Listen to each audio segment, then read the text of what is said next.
Esse é o Mundo Revolução e nós vamos falar agora sobre a situação na Ucrânia, hoje dia 16 de novembro de 2024, 1 hora da tarde aqui em Kiev, 8 horas da manhã no Rio de Janeiro, no horário de Brasília, no momento que eu gravo esse vídeo. E tivemos mais um dia com grandes ataques de drones aqui contra Kiev e contra Odessa também. As imagens do ataque a drone em Odessa são realmente impressionantes aí de ontem para hoje, né? Inclusive mostra alguma coisa que eu já mostrei para vocês num vídeo lá no Diário da Quarentena. Vamos entender esse caso aqui. É mais uma covardia russa atingindo lugares civis sem nenhuma relevância militar. No entanto, é o que os russos fazem, né? Os ucranianos, por sua vez, atingiram instalações russas aqui na Crimeia temporariamente ocupada, principalmente porque parece que os russos estão fazendo uma série de preparações para um possível desembarque ucraniano ali na Crimeia. Olha que coisa! Será que a Ucrânia vai tentar um desembarque anfíbio ali na Crimeia? É uma possibilidade. Não acho que seria agora, tá? Agora, no auge do inverno, certamente não vai ser. Mas é possível que no verão que vem isso seja uma possibilidade, né? Na linha de frente continua a mesma coisa que a gente tem visto nos últimos dias, pequenos avanços russos, mas nada significativo, e russos morrendo em grande número, né? A gente tem informações diplomáticas de três eventos importantes. Primeiro, a ligação do Olaf Scholz com o Putin, que o Zelensky criticou bastante. O Olaf Scholz ligou para o Putin, sabe-se lá por quê, mas no final das contas a gente sabe que o Olaf Scholz está com problemas na reeleição dele lá na Alemanha, né? Ele está pressionado com o voto de confiança em janeiro, é possível que ele não dure muito tempo, né? Depois a gente tem uma entrevista que o Zelensky deu para uma revista com um monte de informações interessantes sobre a bomba ucraniana e os mísseis de longo alcance. E terceiro, a questão da economia russa, que dá mais sinais de desgaste. Grandes construtoras russas estão quebrando completamente lá na Rússia. Isso é um sinal muito preocupante para os russos, né? E finalmente a gente tem a revolta na Abcásia. A revolta na Abcásia, não tem a ver com Ucrânia e Rússia, mas é aqui na Geórgia, né? Essa região aqui que é supostamente uma, entre aspas, região separatista da Geórgia, é a mesma coisa que os russos fizeram ali em Donetsk e Luhansk, não tem separatismo nenhum ali, é realmente o russo ocupando a região da Geórgia. Essa, entre aspas, região separatista ali de Abcásia queria passar uma lei que permitia investimentos diretos russos ali na região. Na verdade, permitiria que russos comprassem pedaços da Abcásia, né? E o povo lá não gostou. Mesmo o povo que está lá revoltou contra o pessoal russo, invadiu a sede do parlamento, fez uma confusão danada. Eu acho que está começando uma revolução do tipo Maidan lá na Geórgia, hein? Tomara que sim. Vamos falar sobre esses e outros assuntos em detalhes. Essas notícias foram sugeridas por Estação Verão, Só Uso Camiseta para Gravar e várias outras pessoas. Obrigado aí ao pessoal que sugeriu notícias lá no nosso site, no wrevolving.com. E obrigado a você que está assistindo o nosso vídeo. Se você gosta do nosso conteúdo, por favor, deixe o seu like e se inscreva aqui no canal, né? Bom, começando com o ataque de drones, foram 86 drones lançados pelos russos de ontem para hoje. 53 deles foram derrubados pela defesa antiaérea, outros 30 derrubados devido à guerra eletrônica, ou seja, um total de 83, ou seja, nenhum atingiu nenhum alvo. Mas algumas imagens que foram liberadas aqui são realmente impressionantes. Deixa eu mostrar aqui para você. Isso daqui é em Odessa, tá? Odessa, a defesa antiaérea ucraniana respondendo aos drones ali na região.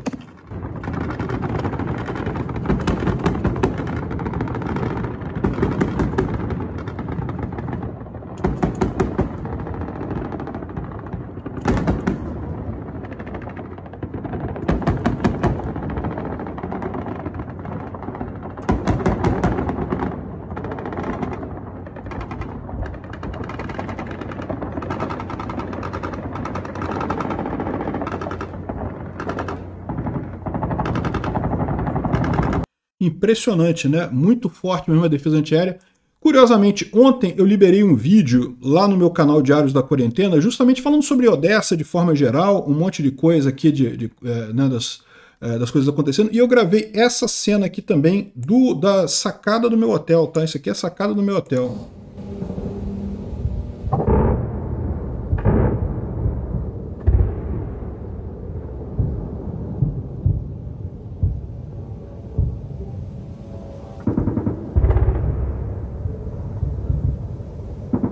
Olha o barulhinho de mobilete, o barulhinho do drone Shahid que estava chegando lá, o pessoal.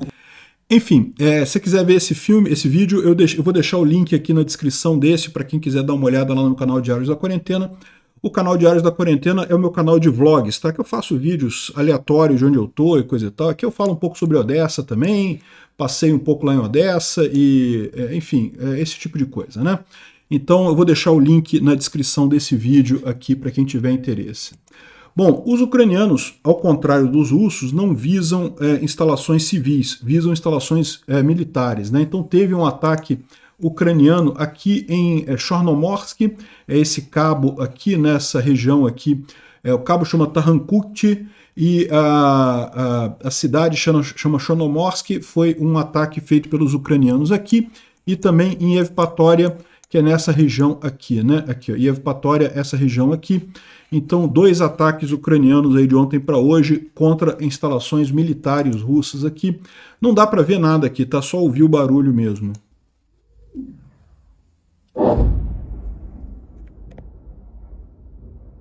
Dá para ver claramente que foi um míssil, né? Não foi um som de drone, não. Isso daí foi um míssil ucraniano atingindo alguma coisa ali. Aqui é em Chornomorsk, e também teve em Evpatoria esse tipo de coisa, esse ataque ucraniano ali na região, né? O que pode ter sido o alvo desses ataques? A gente não tem essa informação ainda, mas a gente sabe que os partisãos ucranianos, né, o grupo Atesh, que é um grupo de partisãos ucranianos que mora lá na Crimeia e dá informação para os ucranianos, eles têm falado muito sobre as construções russas nas praias ali da Crimeia, justamente os russos se preparando para uma eventual invasão ucraniana anfíbia, né? Então, uma série de instalações que eles estão construindo ali na costa de Evpatoria e imaginando um possível avanço ucraniano ali na região. É possível que algumas dessas coisas tenham sido o alvo dos ucranianos aqui, né? Aqui, ó. Explosões ouvidas próximas de Evpatoria na Crimeia e também reporte de drones na região de Zarzhinoye, uma série de explosões ali na região, justamente eles falam sobre ataques ucranianos ali na região, né? Bom, teve também um incêndio em Sochi, mas isso daqui não consta que tenha sido os ucranianos que fizeram, tá? Isso daqui são alojamentos que foram construídos pelos russos ali em Sochi para provavelmente alojamento de soldados e treinamento e coisa e tal. E aparentemente o pessoal botou fogo, os próprios russos botaram fogo nisso daí, insatisfeitos com alguma coisa. A gente não tem muitas informações, mas dá para ver um incêndio ali em Sochi. A Ucrânia não tem nada a ver com isso, isso daqui é coisa dos próprios russos ali, né? Agora, alguns problemas na linha de frente, né? Os russos estão tendo dificuldade com falta de oficiais júniores, né? A linha de comando mais baixa ali, né? E isso está fazendo falta, é lógico, isso tem consequências na linha de frente. Aparentemente eles estão preparando para fazer muito treinamento com isso daí, para conseguir preparar comandos a nível de pelotão e bateria de artilharia, que é o que está fazendo falta lá nos russos na linha de frente, né? Excelente notícia, o número de mortos está começando a fazer efeito aí, né? A 73ª Centro Naval conduziu um resgate na região de Kursk, né? Salvando 16 soldados ucranianos de diferentes forças de união. Então, fizeram um grande uma grande operação de resgate ali em Kursk. A situação lá em Kursk, como a gente fala, continua com os russos tentando avançar com uma grande quantidade de soldados, uma grande quantidade de equipamentos, mas falhando miseravelmente. Não conseguem avançar e morrem em grande número ali em Kursk, né? É a mesma situação na linha de frente de toda forma. Um padre russo aqui pedindo para os soldados russos não ouvirem palavras do diabo dos norte-coreanos que chegaram de lugares distantes e coisa e tal, que dizem que eles trouxeram algum tipo de praga, né, para a nossa terra e coisa e tal. Ou seja, é muito engraçado isso, né? O pessoal está tendo uma certa briga espiritual ali com os norte-coreanos. Lembra que a gente falou no vídeo de ontem que há quem diga que, na verdade, não são norte-coreanos, que são chineses, e que na verdade, tropas para a China controlar a sua nova república subsidiária, né, que é a Rússia, né? Então a China agora estaria vigiando a Rússia ali na linha de frente, seria esse o papel dos supostos norte-coreanos, né? E além disso, lembra, os norte-coreanos são ateus, né? Ainda é comunismo, aquele comunismo antigão, que todo mundo tem que ser ateu e coisa e tal, enfim.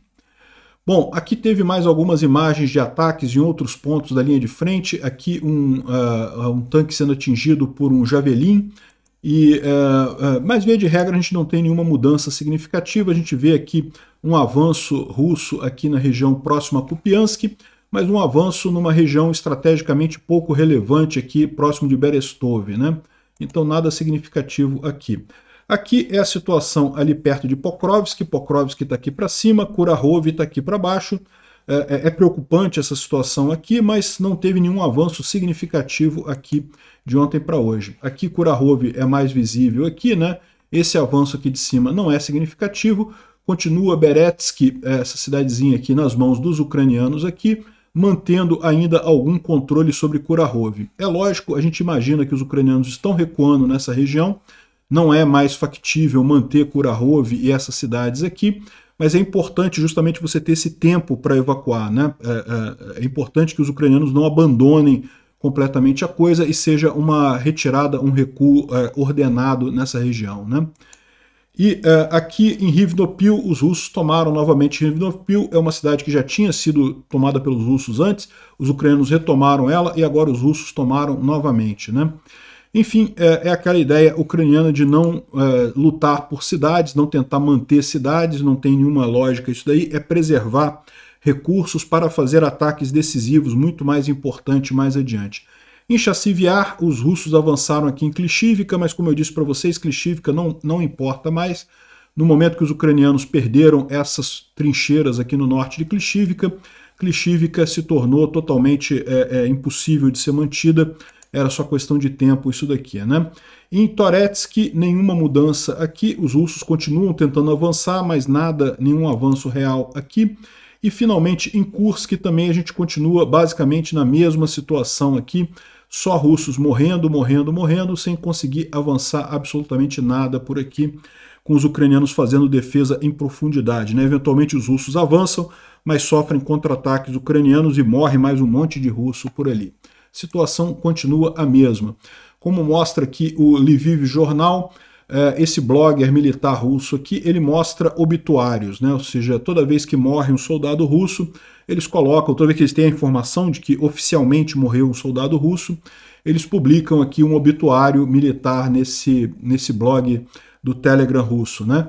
E existe um post novo a cada 3 a 5 minutos, todos os dias, ou seja, é muito russo que está morrendo nessa guerra, né?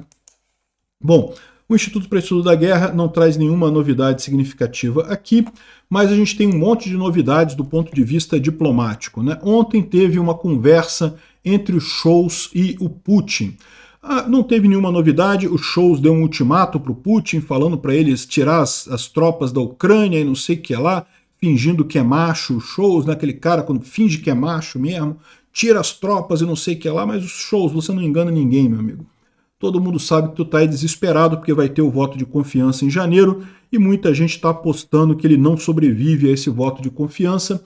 O Zelensky criticou o Scholz com isso. O chanceler Scholz me disse que teria uma conversa com o Putin. A chamada do Olaf, na minha opinião, é uma caixa de Pandora.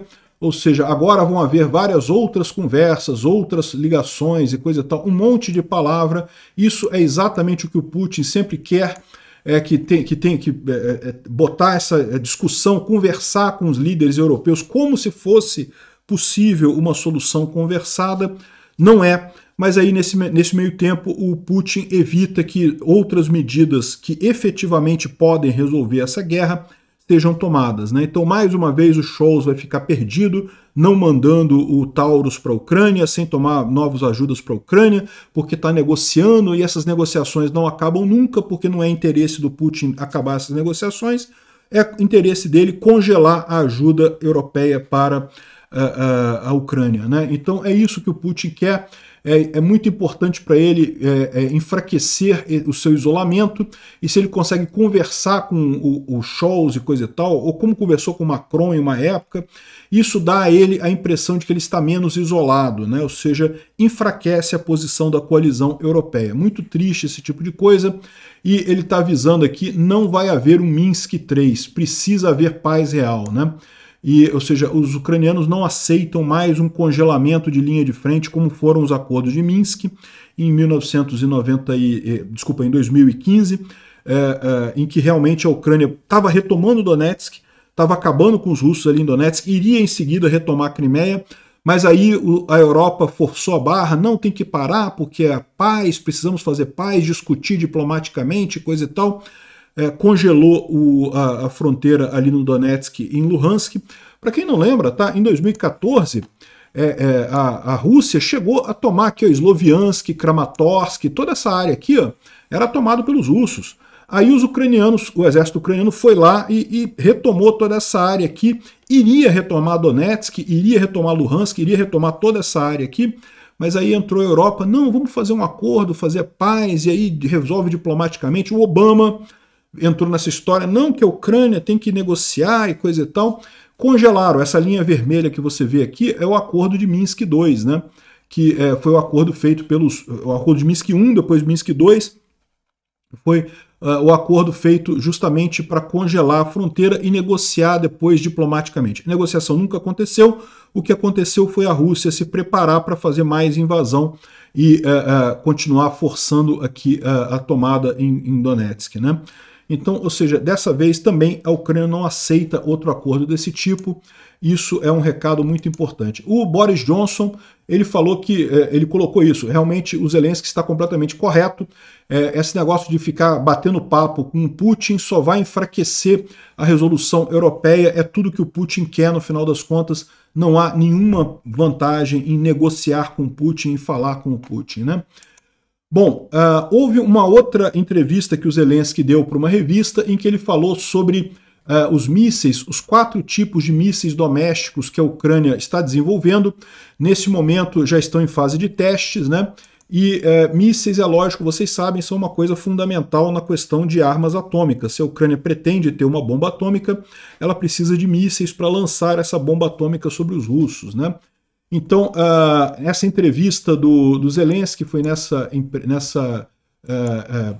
nesse jornal aqui, né, oboz.ua, evidentemente está em ucraniano aqui, mas os pontos principais são trazidos aqui. A Federação Russa vai continuar a fazer ataques contra objetivos da energia e acumular mísseis, mas nós estamos nos preparando para isso. Então, agora no inverno, né, é esperado que a Rússia vai fazer ataques contra usinas térmicas e, enfim, contra itens de energia aqui na Ucrânia. A gente tem visto esses ataques russos puramente contra alvos civis, né, coisas que não têm objetivo militar, mas que prejudicam muito o povo ucraniano. Eu estou aqui já há 15 dias aqui na Ucrânia, né, cheguei no início de novembro, já estamos aqui no dia 16, vou ficar até o dia 30, no final do mês eu vou até Kharkiv, então eu vou lá em Kharkiv, na linha de frente, ali em Donetsk, coisa e tal, eu vou fazer um monte de viagem aqui na Ucrânia, mas eu não vi faltar luz em momento algum aqui, aquecimento normal, luz normal, internet normal, mas eu sei que em outras regiões da Ucrânia você tem eventualmente dificuldades com luz e coisa e tal, justamente por conta desses ataques russos, né? E a expectativa é que os russos vão fazer muitos ataques desses durante o inverno, mas o Zelensky disse que está preparado. Vamos ver como é que vai ser isso, né? O Trump disse que ele vai estar no lado que apoia a Ucrânia e quer terminar a guerra. Então, o Zelensky falou isso, acho uma boa notícia. Tomara que sim, tomara que seja verdade isso. Eu sei quantas pessoas foram mobilizadas depois da nova lei de mobilização e não são 500 mil pessoas, mas não há pessoas suficientes na linha de frente. Ou seja, ele fala que são mais de 500 mil pessoas, não são 500 mil pessoas só que foram mobilizadas, mas o número ainda não é suficiente. É lógico que ele não pode falar o número exato por questão de OPSEC, né? A mudança na política americana indica que a guerra pode ser terminada. Eu não sei como. Nossa tarefa é dar a oportunidade para inclinar os Estados Unidos para o nosso lado, para dar concessões ao nosso lado. A Ucrânia desenvolveu 4 tipos de mísseis domésticos. Os testes estão acontecendo neste momento. Nós vamos fazer tudo para que ano que vem a guerra termine de forma diplomática. Vamos torcer. Quem sabe o Trump vai conseguir isso, né? Isso aqui foi o Zelensky falando nessa entrevista dele aqui para a Ucrânia, né? Bom, os Estados Unidos, o Japão e a Coreia do Sul fortemente condenam a violação da Rússia e da Coreia do Norte de inúmeros acordos das Nações Unidas, né? Isso é o primeiro passo para esse pessoal forçar mais ajuda para a Ucrânia. Tomara que o passo seguinte seja esse. Os Estados Unidos, o Japão e a Coreia do Sul passem a ajudar mais fortemente a Ucrânia. E, de fato, a economia russa está cada vez pior. Tá? As refinarias russas têm risco de fechamento devido a perdas econômicas. Elas estão conseguindo vender óleo, mas com preço muito baixo, porque quem compra com as sanções exige um desconto muito grande no preço. Isso está forçando o lado das refinarias russas, que estão ficando cada vez com mais dificuldade econômica, né? Essa entrevista aqui chega a ser engraçada, né? O Karen Shkatenzarov, que é um diretor russo famoso de cinema, né? Fez vários filmes russos aí de sucesso, que a gente nunca ouviu falar, mas ele fez os filmes, e ele disse que doou 28 T-55 e 8 PT-76 e 8 BMPs e 8 tratores que eram usados para fazer filmes militares para o exército russo. Chega a ser até engraçado, né? O exército russo está precisando de coisas que são literalmente peças históricas de cinema que eram usadas em filmes e coisa e tal, está indo para o exército russo para ajudar na linha de frente. Olha o desespero do pessoal, né? Mas o pior, o que está assustando mais o pessoal, é justamente o colapso do terceiro maior desenvolvedor, incorporador da Rússia, né? De empresa de desenvolvimento de imóveis, construção de imóveis, incorporadora. Então a terceira maior colapsou devido à falta de vendas. Então você tem aqui a construção civil na Rússia, o que foi vendido e o que não foi vendido. E você pode perceber aqui um grande aumento do não vendido, né? E por que não vendido? Né? É curioso isso, porque você tem na Rússia um monte de gente que está ganhando dinheiro agora, porque são soldados e, né, pessoas que estão envolvidas na guerra lá da Ucrânia. Esse pessoal está recebendo dinheiro e, no entanto, não estão comprando imóveis. Por que não estão comprando imóveis? Porque esse pessoal não tem confiança no futuro, né? A inflação está crescendo muito, o pessoal está com dificuldade de ter dinheiro para se manter e, no final das contas, eles acabam vendo um futuro nebuloso. Ninguém quer comprar imóvel sabendo que a Rússia vai continuar sendo pária internacional, o preço dos imóveis tende a cair, já está caindo, e com isso as incorporadoras estão com problemas por lá, tá? Situação cada vez pior por lá. Aqui, ó, a economia russa pode colapsar mais cedo do que a gente espera. O Centro de Análise Macroeconômica e Previsão de Curto Prazo, esse site aqui, colocou um relatório dos riscos da estagflação na economia russa. O atual risco é muito maior devido aos problemas destacados pelo Banco Central, que criam um risco para uma desaceleração econômica e um colapso de investimentos no futuro próximo, né? Por que isso? Porque a Rússia hoje está com uma economia de guerra. Então quem está bancando a economia é o governo, só que as reservas do governo estão chegando no final. Em algum momento, o governo russo não vai conseguir mais bancar esse esforço de guerra. Não tem ninguém querendo investir na Rússia nesse momento. A Rússia é um pária internacional nesse momento. E com isso, a expectativa de uma inflação que está crescendo cada vez mais, com uma perda econômica cada vez maior, as perspectivas são cada vez piores para a economia na Rússia, né?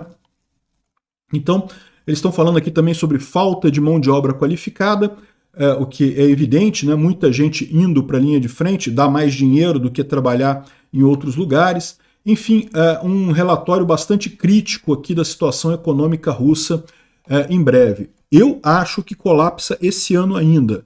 A maior parte dos especialistas acha que colapsa ano que vem. Vamos ver quem está certo. Eu acho que são os especialistas, mas eu continuo apostando em colapso esse ano, né? Outra coisa curiosa, a gente falou sobre esse vídeo aqui. Esse vídeo aqui é aquele vídeo que fala sobre o novo secretário de Defesa americano, e um leitor nosso apontou um fato curioso aqui. Aqui no momento 1h51, há a sugestão aqui, ó, de fazer um encontro entre o Trump e o Putin no Brasil. O Putin está querendo agilizar um encontro com o Trump para discutir o fim da guerra. O Putin está desesperado, negocia qualquer coisa com qualquer um, mas é lógico que não tem como sair uma solução positiva para a Ucrânia se a discussão for apenas Putin e Trump. E tem o problema ainda que o Trump não quer ir na Rússia, não iria na Rússia por conselho, inclusive, da defesa americana, e, por outro lado, o Putin também não pode sair da Rússia porque ele pode ser preso em vários lugares. Qualquer país que o Putin possa ir, ele seria preso, então não tem como ter esse encontro, né? Aí estavam falando de um encontro, olha onde? Na terra de Banânia, né? No Brasil, né? Na terra do pinguço corrupto que por algum motivo está lá na presidência da República, né? Então estão cogitando essa hipótese. Parece que tem também a Turquia, também estão cogitando a Turquia, tem outros países sendo cogitados para esse encontro. Espero que essa vergonha não aconteça.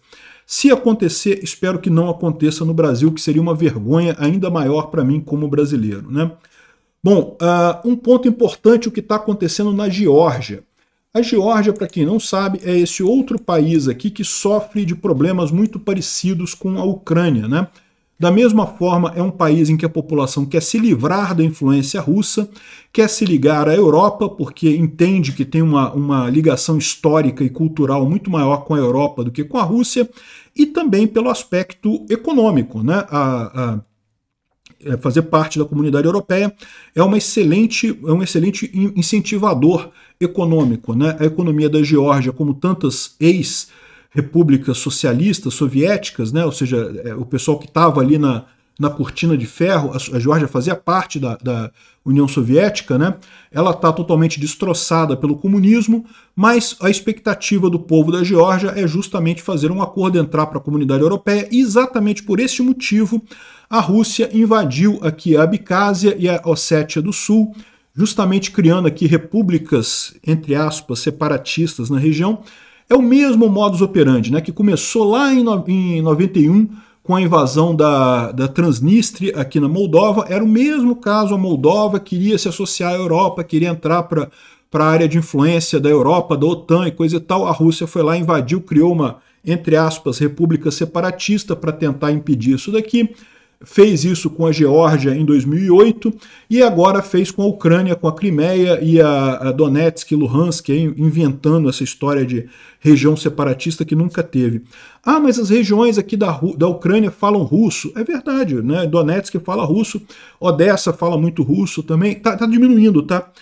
Incrivelmente, o fato da Rússia ter feito tanta maldade com a Ucrânia está gerando no povo ucraniano o interesse por parar de falar russo e passar a falar ucraniano. Mas a verdade é que a maior parte das pessoas ainda fala muito russo aqui nessa região. Só que isso não quer dizer que a pessoa queira fazer parte da Rússia. Se fala inglês nos Estados Unidos, sabia? E os Estados Unidos não quer fazer parte da Inglaterra. Se fala português no Brasil, sabia? O Brasil não tem interesse nenhum em fazer parte de Portugal. Algumas pessoas têm, tem muito brasileiro indo para Portugal, mas o Brasil como um todo não quer fazer parte de Portugal. O fato de se falar russo na Ucrânia não quer dizer que as pessoas queiram fazer parte da Rússia. Então, essa é a situação aqui. E na Geórgia, o mesmo problema. Os russos inventaram que aqui a Abcásia era uma província separatista, invadiram e estão até hoje aqui nessa brincadeira, né? Criaram um governo separatista ali na região, mas o objetivo deles é espantar, justamente impedir que a Geórgia se ligue à Europa, né? E só que o que aconteceu? Eles foram passar uma legislação na Abcásia, que é essa região aqui, ó, essa região aqui da Abcásia, justamente que permitia que russos comprassem empresas e terras na Abcásia. E o povo da Abcásia não quer isso, porque sabe que se acontecer isso vão ser totalmente tomados pelos russos, né? A Geórgia, como eu falei, é um país que saiu destroçado do fim da União Soviética, e a Abcásia, depois ele enfrentou essa briga absurda com a Geórgia, essa invasão russa, então economicamente a situação ali é de muita pobreza. Se os russos puderem comprar coisas aqui, os russos vão comprar tudo, e não vai sobrar nada para o pessoal que mora ali na Abcásia propriamente dito, né? Então houve um grande protesto. Está aqui, ó, essas daqui são as regiões separatistas da Abcásia e Ossétia do Sul. Aqui é a capital da Abcásia, Sukhumi, o que a gente vê aqui é justamente um grande protesto das pessoas na Abcásia lutando contra os russos, né, contra essa lei ali, ó, invadiram o parlamento, jogaram um caminhão aqui para destruir a grade, invadiram o parlamento ali e impediram a votação dessa lei na unha, né? Grandes protestos ali na cidade, na capital ali da Abcásia. Aqui mais imagens do pessoal invadindo ali. Ó, isso aqui é golpe, isso aqui o pessoal está fazendo certo. Por quê? Porque tem que fazer isso mesmo. Nesse caso em que você tem um governo ilegítimo, tem que fazer golpe mesmo, não tem alternativa. É o mesmo caso da Praça Maidan aqui na Ucrânia, né, que o pessoal invadindo o parlamento lá, tirando as bandeiras russas e coisa e tal.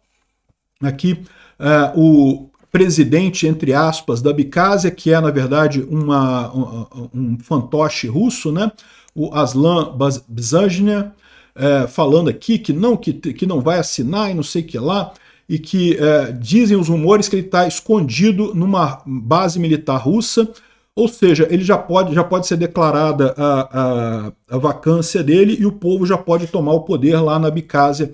Seria excelente se isso acontecesse, né? Aqui, ó, mais confusão na Abcásia. Isso pode ser algo que gere, no final das contas, o movimento Maidan lá na Geórgia. Tomara que sim. Começa na Abcásia, pode ir para o resto da Geórgia toda. Importante é se afastar de ditadores malucos como Putin. Todo mundo quer se afastar da Rússia. Só maluco acredita que a Rússia tem alguma coisa de bom. A Rússia é isso daí, é violência, é imperialismo, é morte, é agressão. Desejo muito boa sorte ao povo lá da Abcásia e da Geórgia como um todo. Obrigado por assistir o vídeo até o final. Se gostou do conteúdo, não esqueça de deixar o seu like, isso ajuda o canal a crescer e a chegar para mais gente. Se não gostou, deixe o dislike e explique nos comentários como podemos melhorar. Comente também sugestões de temas que podemos trazer por aqui. Comentários insultuosos ou defendendo ditaduras e criminosos de guerra serão sumariamente bloqueados. Agradeço a compreensão. Se ainda não é inscrito no canal, considere se inscrever clicando no botão inscrever-se abaixo e marcando a campainha para todos os avisos. Se quiser ajudar o canal, veja no nosso site como você pode fazer isso.